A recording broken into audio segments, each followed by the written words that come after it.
আসসালামু আলাইকুম। সেপসিসের দ্বিতীয় ভিডিওতে সবাইকে জানাচ্ছি স্বাগতম।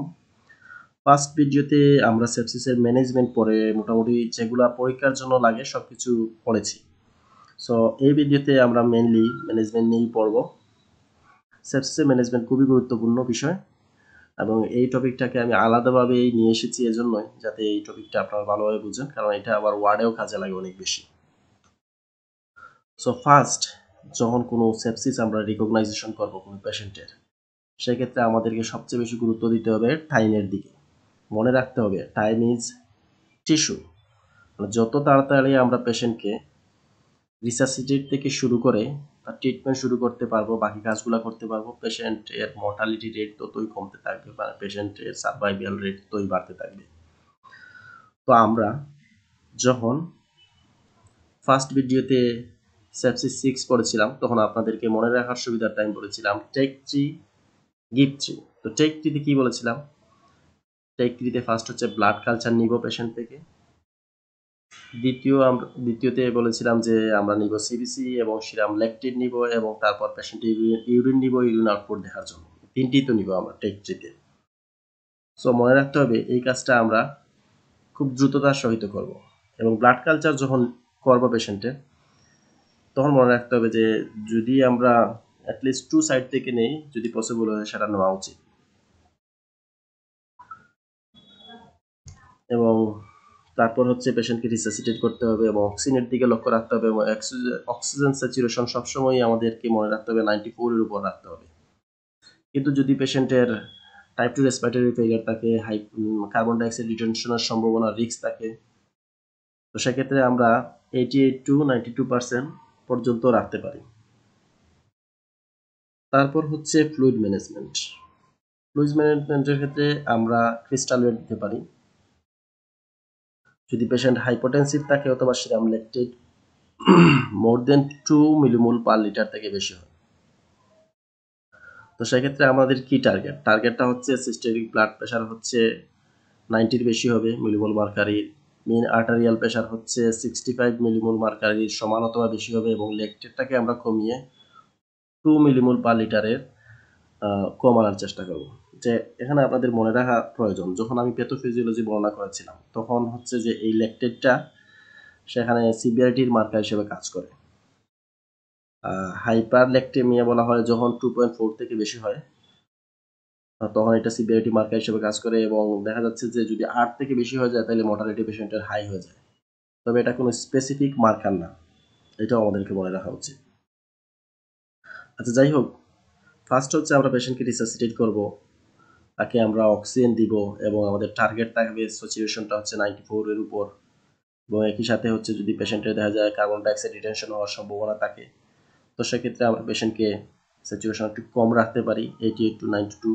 এটা আমরা জানি সিওপিডি পেশেন্টের ক্ষেত্রেও আমরা এই জিনিসটা করার চেষ্টা করি যখন ক্রনিক টাইপ 2 রেসপিরেটরি ফেলিয়ারের পেশেন্ট আমরা পাই তখন। যাই হোক, তারপর হচ্ছে ফ্লুইড রিসাসিটেশন। এই যে টেক 3 গিভ 3 মধ্যেই পড়ছে। গিভ 3 প্রথম ছিল কি অক্সিজেন, সেকেন্ড ছিল কি ফ্লুইড রিসাসিটেশন। তো ফ্লুইড রিসাসিটেশন করবো যখন পেশেন্ট হাইপোটেনসিভ থাকবে এবং যদি পেশেন্টের ল্যাকটেট বেশি থাকে 2 মিলিমোল পার লিটার থেকে বেশি থাকে। তো আমাদের টার্গেটগুলো হচ্ছে সিস্টোলিক বিপি 90-র বেশি, মিন আর্টারিয়াল প্রেশার হচ্ছে 65 এর বেশি আর ল্যাকটেট হচ্ছে 2 থেকে কমিয়ে আনবো। তো সেক্ষেত্রে হচ্ছে আমরা ক্রিস্টালয়েড দিতে পারি আইভিতে। ক্রিস্টালয়েড আইভিতে কিভাবে দিব? 30 ml পার কেজিতে। 30 ml পার কেজিতে এখন তার ওয়েট যা হয় এর উপর ভিত্তি করে, অথবা আমরা যেটা ওয়ার্ডে করি সেটা হচ্ছে 500 ml দিয়ে দিই রানিং ফিঙ্গার ল্যাকটেট। তো এইভাবে দেওয়ার পর যদি পেশেন্ট রেসপন্স না করে তারপর হচ্ছে আমরা নন এপিনেফ্রিন দিব। তারপর হচ্ছে অন্যান্য যে সকল ভ্যাসোপ্রেসর আছে আমরা সেইগুলোর দিকে যাব।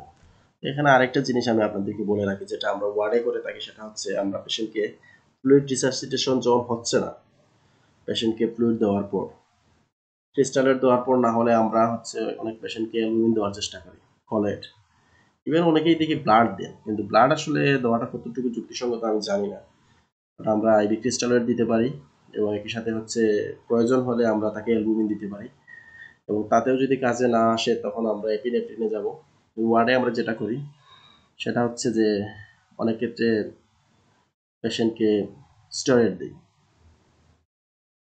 পেশেন্টকে আমরা হাইড্রোকর্টিসন দিই 200 ml, 200 মিলিগ্রাম হচ্ছে পার ডেতে দিই, এবং সেটা হচ্ছে যে দিনে 50 মিলিগ্রাম করে 4 বার দিয়ে আমরা পেশেন্টকে এই যে তার ফ্লুইড ডিসাসিয়েশন হচ্ছে না, সেক্ষেত্রে এই জিনিসটাকে যদি বুস্ট আপ করা যায় আমরা চেষ্টা করি। তারপর হচ্ছে এখানে মনিটর করা হয় ল্যাকটেট এবং ইউরিন আউটপুট সবসময় মনিটর করতে হবে। তো আগেই বলেছি যে কোনো উইথাউট ডিলে করা ছাড়াই হচ্ছে যে আমরা পেশেন্টের ব্লাড কালচার পাঠিয়ে দিব। সো এখানে ফাইনালি আবার বলতে যাচ্ছি যে give antibiotic within first hour of diagnosis sepsis, delaying antibiotic in the first 6 hours increasing mortality.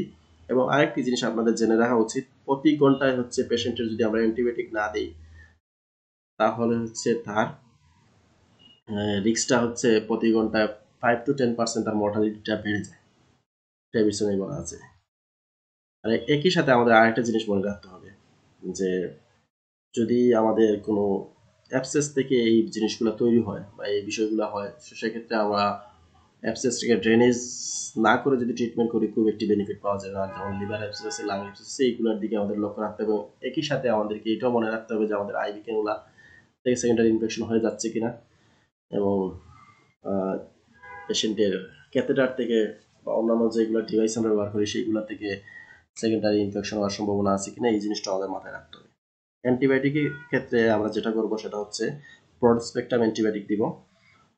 যদি গ্রাম নেগেটিভের সম্ভাবনা থাকে, এবং যে এটাই মেইনলি হয়ে থাকে গ্রাম নেগেটিভ, যেহেতু পার্সেন্টেজ বেশি গ্রাম নেগেটিভ আক্রান্ত হওয়ার, পাইভারসিলিন টেজোবেক্টর অথবা মেরোপেনিয়াম আমরা দিয়ে থাকি। সাথে গ্রাম পজিটিভ কভার করার জন্য, ফাঙ্গাল ইনফেকশন কভার করার জন্য অন্যান্য যে সকল মেডিসিন প্রয়োজন সেগুলো আমরা পেশেন্টকে দিতে পারি। সো এখানে সবচেয়ে ইম্পর্টেন্ট হচ্ছে গিভ 3 টেক 3, এইগুলোর মাধ্যমে আপনারা ম্যানেজমেন্ট সহজে মনে রাখতে পারবেন। আশা করি 2টি ভিডিও দেখলে সেপসিসের গুরুত্বপূর্ণ বিষয়গুলো আপনাদের কভার হয়ে যাবে। সবাই ভালো থাকবেন, সুস্থ থাকবেন। আল্লাহ হাফিজ।